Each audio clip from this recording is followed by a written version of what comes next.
시편 112편 1절에서 10절까지 성경 큐티 제112장 1. 할렐루야. 여호와를 경외하며 그의 계명을 크게 즐거워하는 자는 복이 있도다.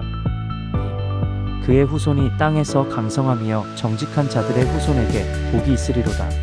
3. 부와 재물이 그의 집에 있으며 그의 공의가 영구히 서 있으리로다. 4. 정직한 자들에게는 흑암 중에 빛이 일어나나니 그는 자비롭고 긍휼이 많으며 의로운 이로다. 5. 은혜를 베풀며 꾸어주는 자는 잘 되나니 그 일을 정의로 행하리로다. 6. 그는 영원히 흔들리지 아니하며 의인은 영원히 기억되리로다. 7. 그는 흉한 소문을 두려워하지 아니하며 여호와를 의뢰하고 그의 마음을 굳게 정하였도다. 8. 그의 마음이 견고하여 두려워하지 아니할 것이라 그의 대적들이 받는 보응을 마침내 보리로다. 9. 그가 재물을 흩어 빈궁한 자들에게 주었으니 그의 의가 영구히 있고 그의 뿔이 영광 중에 들리리로다. 10. 악인은 이를 보고 한탄하여 이를 갈면서 소멸되리니 악인들의 욕망은 사라지리로다. 오늘의 큐티 말씀은 시편 112편 1절에서 10절까지입니다. 서로 부족하지만 함께 주님 주시는 지혜로 오늘도 승리하는 하루 되기를 바랍니다. 할렐루야로 시작하는 이 시편은 먼저 하나님께 영광을 올리며 시작됩니다. 112편은 하나님을 경외하는 사람들의 삶과 성품, 그들이 받을 복에 대해서 서술되어 있는 지혜를 권면하는 시입니다. 1절에는 복이 있는 자의 두 가지 특징에 대해서 말씀하십니다.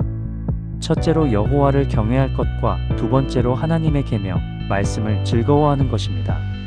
우리의 이 세상 여정과 다음 세대의 인생 여정에도 영원히 있을 하나님의 말씀이 나를 세워주고 다음 세대를 동일한 축복으로 세워줄 것임을 믿습니다. 그러므로 즐거이 말씀을 가까이 하고 하나님과 동행하는 삶을 살아야 합니다. 2절에는 여호와를 경외하고 그 계명을 즐거워하면 후손이 복을 받는다고 말씀하십니다. 구약시대에는 부와 재물을 많이 받고 자손이 번성하는 것이 하나님의 축복을 많이 받는 것의 척도로 여겨졌습니다. 그 외에도 건강이나 명예나 지혜 등 여러 가지가 있을 것입니다.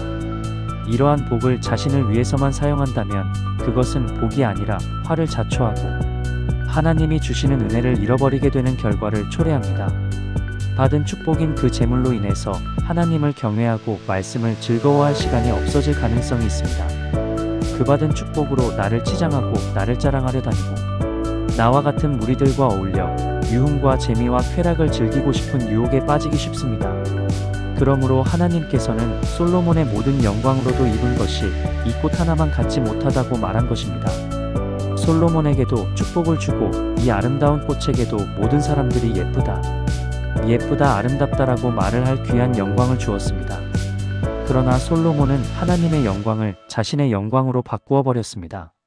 그러나 우리가 힐링하는 그 자연 만물은 오직 하나님께만 영광을 돌리며 하나님만 바라며 자라고 꽃이 피고 씨가 떨어져 다시 피고 집니다. 그러하니 하나님은 누구를 더 칭찬할까요? 모든 만물이 하나님의 영광을 위해 지어졌으며 특히 지혜와 자유의지가 있는 우리 인간들은 그 목적이 더욱 그러하여 하나님께 영광과 찬양을 올려드리기 위해 지어졌음을 잊지 않기를 저부터 바랍니다. 4절의 정직한 자들은 흑암 중에서도 빛 되신 주를 따라 걸음으로 길을 잃지 않고 정의로 행합니다. 하나님과의 관계를 친밀하게 더욱 가까이 해야 함을 말씀하십니다. 길을 잃지 않기 위해서는 등불 되시고 빛 되신 예수님과 꼭 함께 붙어서 발맞추어 걸어야 합니다. 6절에 함께 동행하는 그 걸음은 영원히 흔들리지 않습니다. 의인이 영원히 기억된다고 하십니다. 우리는 하나님의 자녀로서 영원한 나라에 들어갈 권세가 있는 자들입니다. 그러한 자는 7절의 흉한 소문에도 두려워할 것이 없고 마음이 견고하고 반석 위에 지은 집과 같이 든든합니다. 우리의 집은 이 땅의 것이 아니기 때문이며 영원한 생명을 소유한 자들이기 때문입니다. 10절 마지막 절에는 악인이 이 하나님을 경외하고 그 말씀을 즐거워하는 자들의 형통을 보고 이를 갈지라도 그것은 하나님께서 이미 정하신 바로 의인에게 주어지는 축복이므로 무너뜨릴 수 없습니다. 저도 의인이라고 칭하지는 못하고 있습니다. 옳은 일만 행하고 정결하게 살아간다고도 장담할 수 없음을 실로 고백합니다. 그러나 끊임없이 나의 삶을 되돌아보고 회개하며 하나님께 호소하기는 저의 부족함을 용서하시고 긍휼히 여겨달라고 기도하며 고쳐서 사용해 주십사 기도하는 바입니다. 우리가 모두 부족한 자임을 고백하며 우리에게 맡겨진 소명과 복음 전도의 사명을 끝날까지 놓치지 않고 입술로 선포하는 자들이 되기를 저부터 우리 모두가 기도하고 순종하기를 바랍니다. 하나님 아버지, 하나님을 경외하고 말씀을 순종함으로 하나님의 성품을 인격과 삶으로 나타내게 하소서. 이것을 실천하는 것이 우리에게 복이요 은총이요 축복의 통로임을 깨달아 알게 하소서.